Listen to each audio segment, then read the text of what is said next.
Grave this on your memory, lad. A world is supported by 4 things: the learning of the wise, the justice of the great, the prayers of the righteous, and the valor of the brave. But all of these are as nothing without a ruler who knows the art of ruling.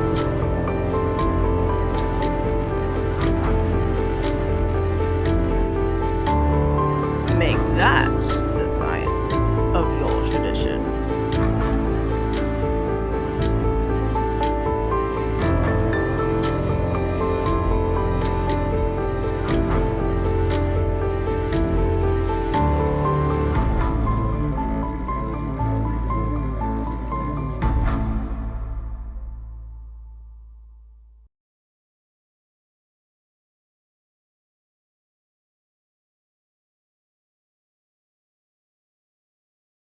If you haven't had a chance to watch the prologue, Paul is You, now would be a good time. Aside from explaining the premise of the whole series, it has more doodles I made for you, so go check it out. Having said that, you're going to do what you want, so here's the gist. Dune argues that power doesn't corrupt, it attracts those who are corruptible. As the protagonist, Paul is an audience surrogate, a character you can easily relate with that acts as your stand-in. Every step of the way, he shows you how you too are corruptible, even as you try your hardest to do what you think is right.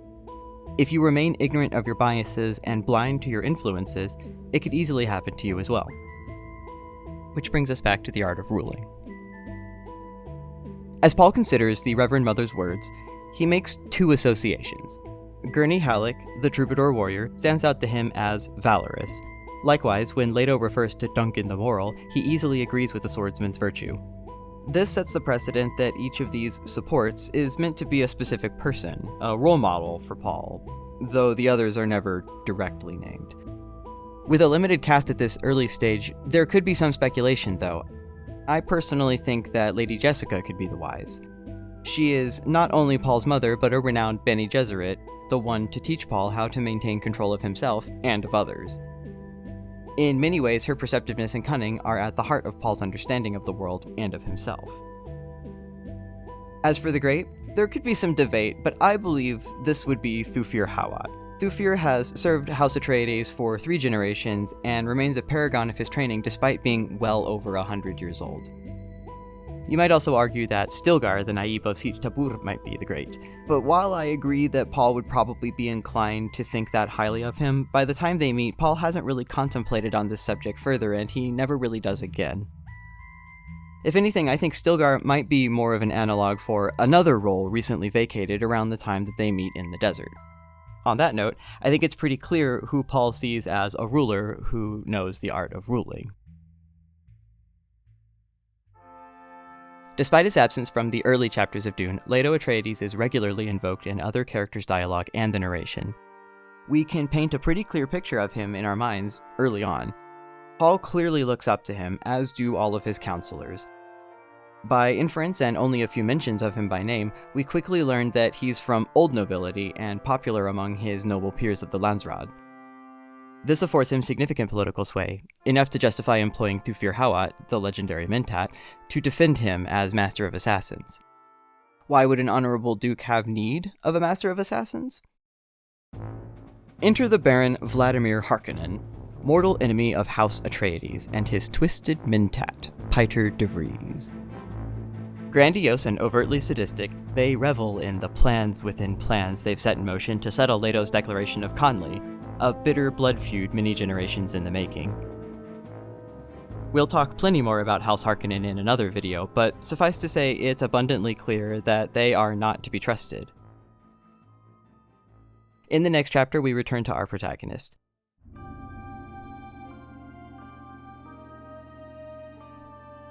Paul is coming to grips with a sense of terrible purpose. He's passed the Reverend Mother's test, but now he must face her again, this time with his mother.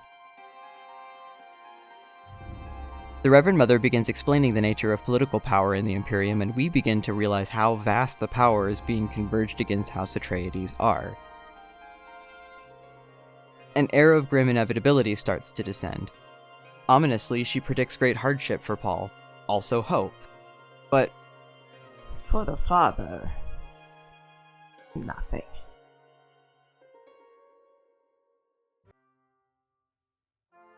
Chapter by chapter, we continue to sink deeper into the plot, guided by quotations at the opening of each. Coming from in-universe publications made after the events of Dune, they often provide important context from a historical perspective you wouldn't have otherwise. With a few exceptions, all of these quotations are from the same woman, the Princess Irulan. For instance, at the beginning of the following chapter, Irulan assures the reader of Leto's fatherly qualities, which she claims have been long overlooked, almost as if sensing that Leto's absence is starting to become a bit suspicious. Considering we're about to be properly introduced to two prominent male role models, Thufir Hawat and Gurney Halleck, the timing is interesting at the very least. If that seems like a strange conclusion for me to draw, consider this. 2 chapters later, just before we finally meet Leto for the first time, Irulan takes us aside a moment to do it again. As the chapter opens, she reminds us. How do we approach the study of Muad'Dib's father? A man of surpassing warmth and surprising coldness was the Duke Leto Atreides. Yet, as many facts open the way for this Duke, his abiding love for his Bene Gesserit lady, the dreams he held for his son, the devotion with which men served him. You see him there, a man snared by destiny, a lonely figure with his light dimmed behind the glory of his son. Still, one must ask, what is the son but an extension of the father?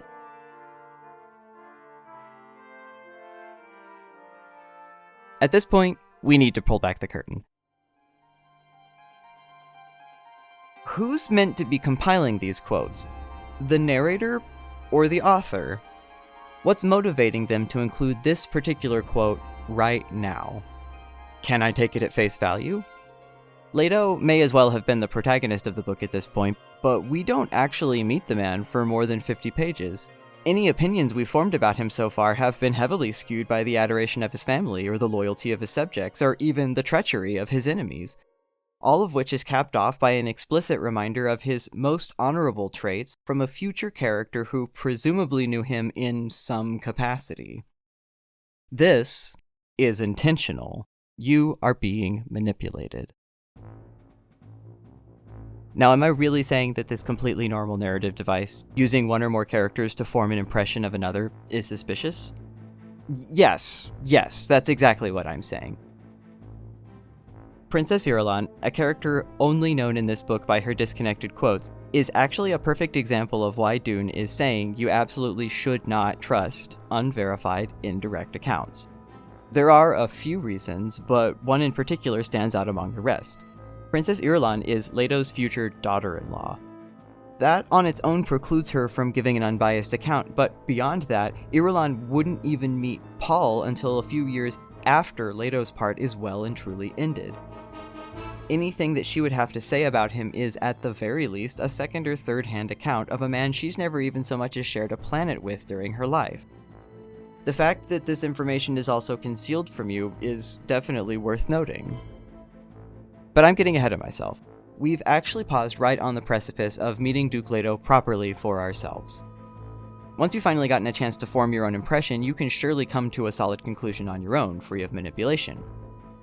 Right? Well, no. In fact, from this point onward, it only gets worse.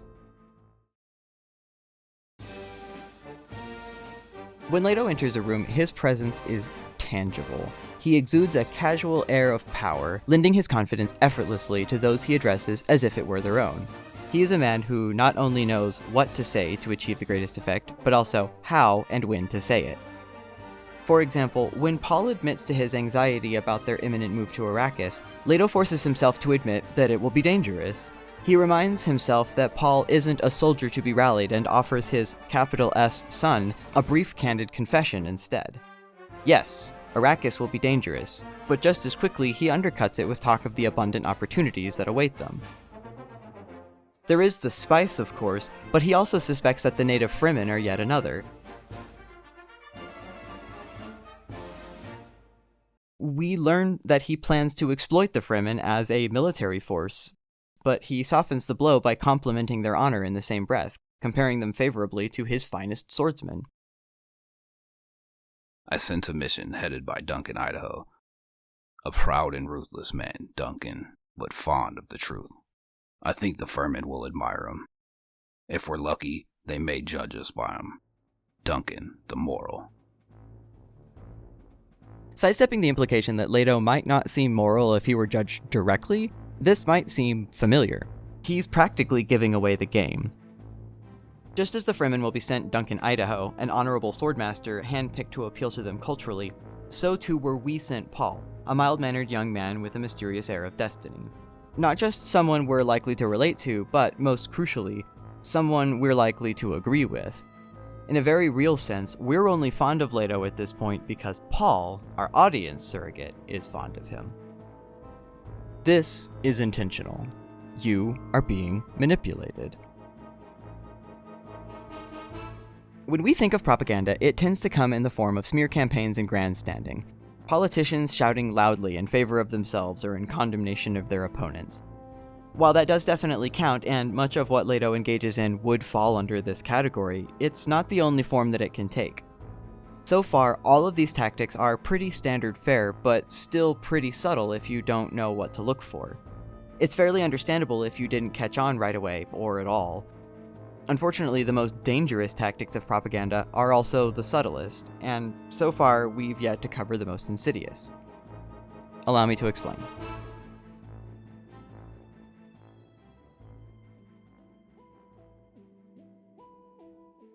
Dune's narration is told in a unique and peculiar style. Throughout a scene, the perspective will float between the characters, switching from one character to the next without warning, as often as the scene demands. This is evocative of the multiple perspectives and personalities that prescient characters like Paul experience, as others have mentioned before. This narrative device helps the reader come to a better understanding of some aspects, like prescience, that may be difficult to explain outright, or too subtle to comment on directly. By taking in more of a character's experience in a given moment, we can come to relate with them more closely overall, by way of shared experience. With that in mind, what would it mean when the narration doesn't float? This is exactly what happens in any scene Leto appears in. The floating quality of the narration vanishes, and all attention is drawn to him. This makes Leto the primary focus of each of his scenes, to the exclusion of all other characters, even Paul. In fact, when the perspective does switch back to Paul in these scenes, it's often just so he can make an internal observation that redirects attention right back to Leto anyway. This mimics what it might be like to be in the room with the Duke, feeling his magnetism firsthand. Perhaps this is part of the reason why his entrance is so pushed back, so that Paul and Jessica in particular have a chance to make their own impressions on us before Leto pulls all the focus. On a practical level, this might be true, but I think there's more to it. If you actually went back and watched the prologue, Paul is You, then you may recall that You is Paul. By which I mean that Paul is a stand-in for the ways in which you, the reader, can be corrupted. This is why I said earlier that this tactic is the most insidious. If Paul is You, then when the narration pauses so that Paul can comment internally about Leto in a positive way, you are having your own thoughts about him dictated to you while someone else nods your head in agreement.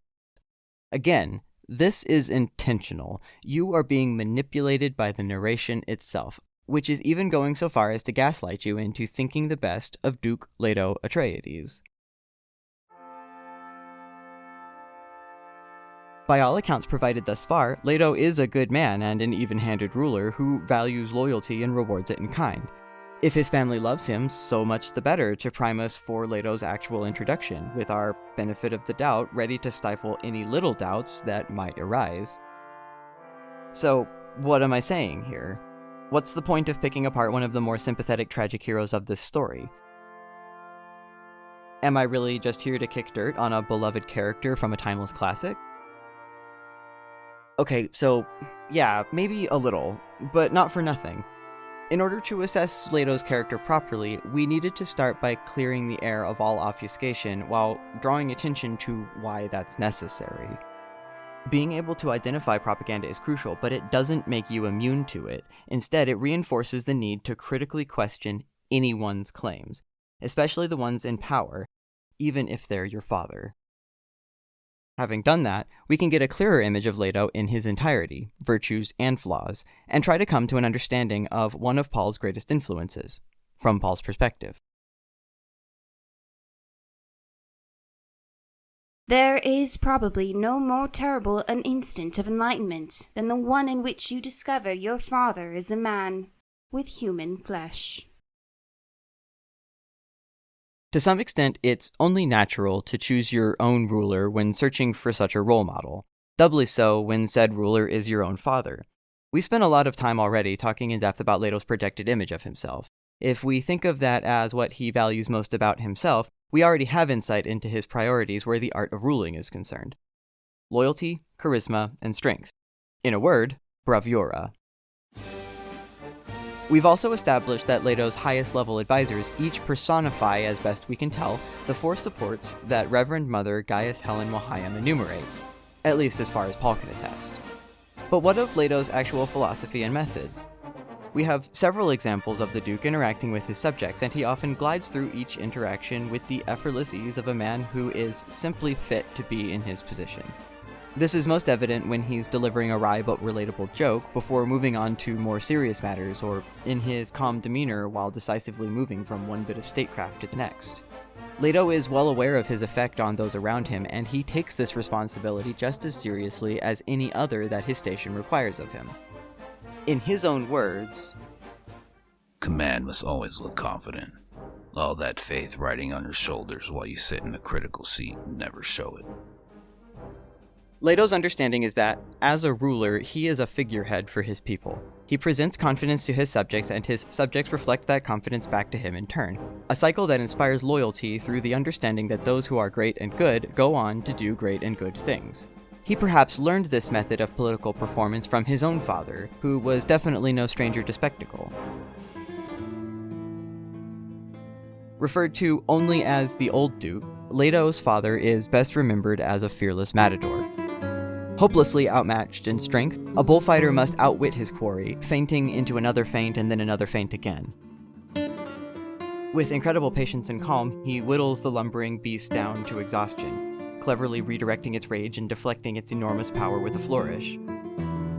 Greatly inspired by his father, Leto clearly thinks of himself as something of a matador as well, but his performance is revealing in ways that he might not have intended. As I mentioned before, Dune's narration usually floats between characters, allowing an unusually high level of transparency for characters in a scene. This is why I said earlier that this style is meant to convey prescience. In a literal sense, the narrative is Paul's prescient recollection of the events of his life through the eyes of each point of view character with whom he shares ancestry, not just his own.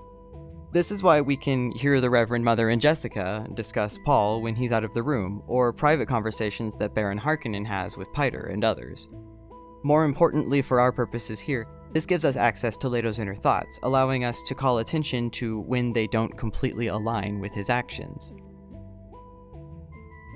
In any narration, not just Dune's, a character's first words are often crucial to their nature. It's telling, then, that aloud Leto enters the room saying nothing of substance, directing attention to the banal and the benign, while his internal thoughts point openly to a man spread much too thin. He felt tired, filled with the ache of not showing his fatigue. "I must use every opportunity to rest during the crossing to Arrakis. There will be no rest on Arrakis." What Leto doesn't reveal to anyone is his fatigue, or rather, his vulnerability. You could even go so far as to say that it's his greatest fear, both as a ruler and as a man. Perhaps seeing his father fall to that final blow sealed his resolve to never allow himself to end up in that same position of weakness, dooming himself, ironically, to the same tragic fate. A legacy of misunderstanding. The moment he became Duke Atreides, Leto learned from the old Duke that even momentary weakness is death, and to expose yourself is to invite calamity.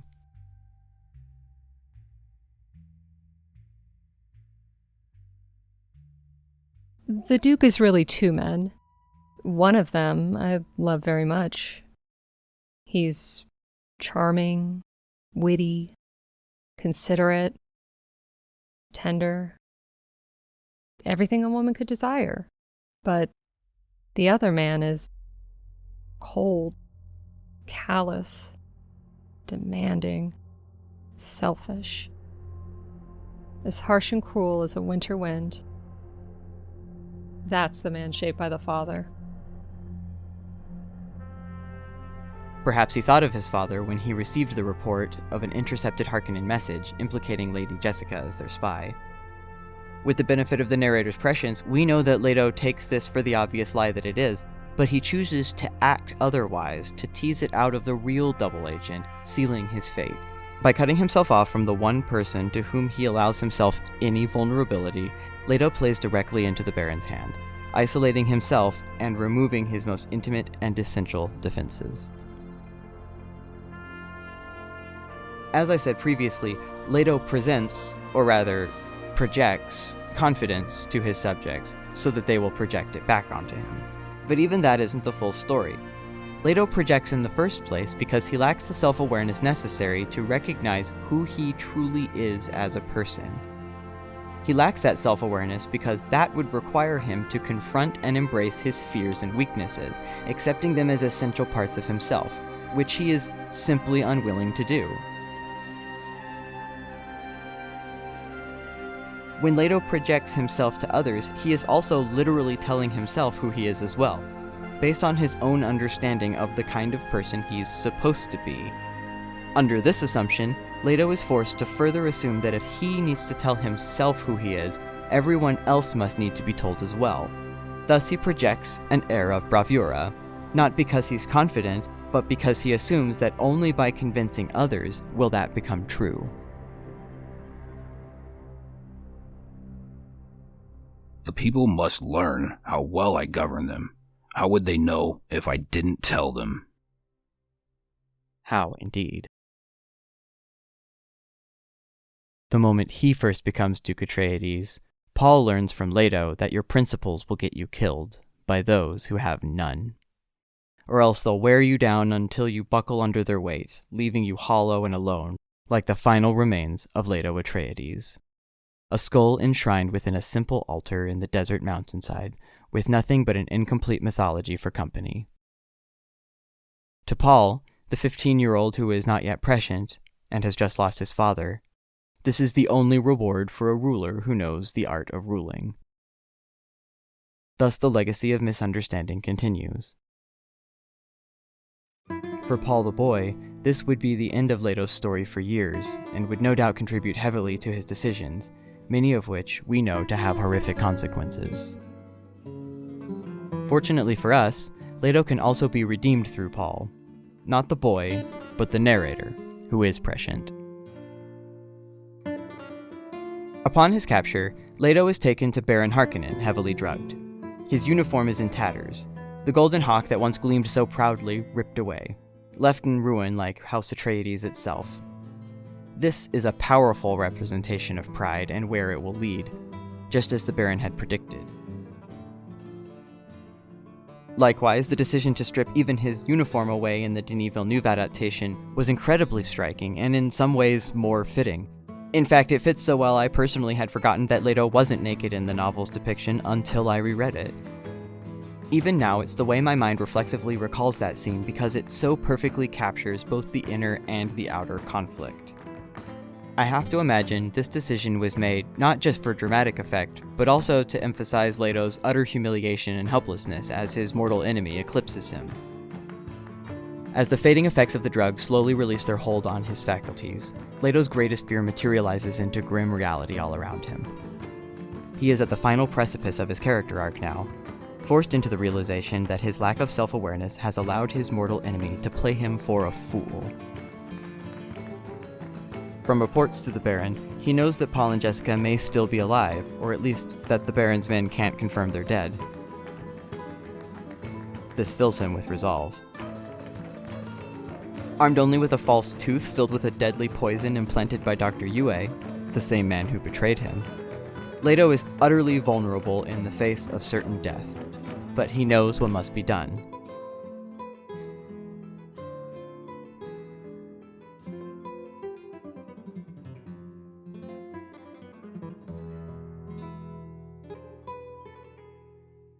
This time, Leto has no air of bravura for the Baron.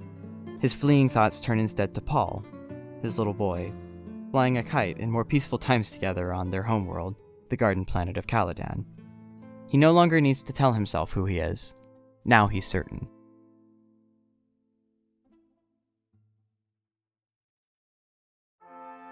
When the Reverend Mother Gaius Helen Mohayim spoke to Paul of the art of ruling, she held up a finger for each of the world's supports, clenching them into a fist to demonstrate a ruler's firm grasp.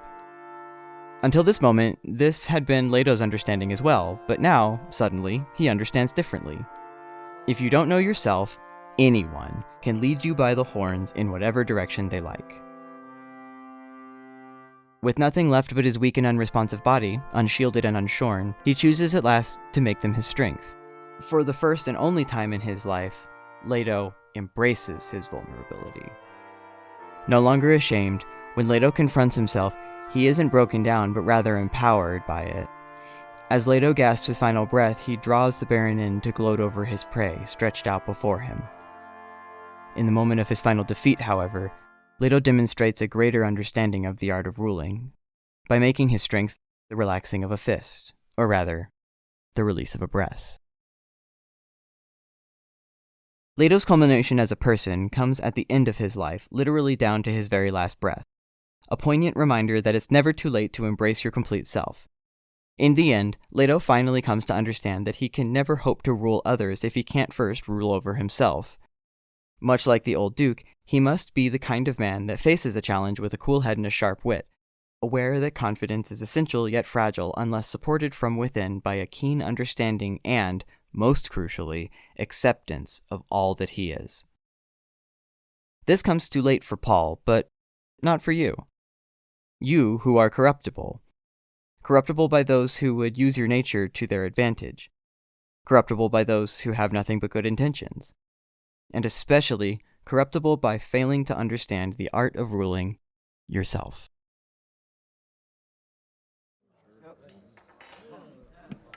A toast.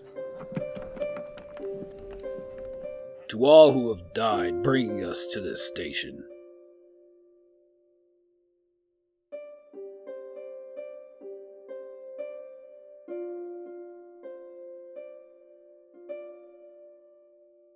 Review. Friends. Troops long past review. All to fate a weight of pain and dollars. Their spirits wear our silver collars. Review. Friends. Troops long past review. Each a dot of time without pretense or guile.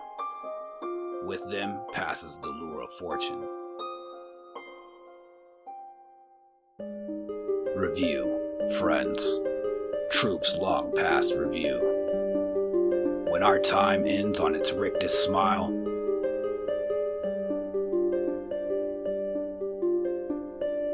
we'll pass the lure of fortune.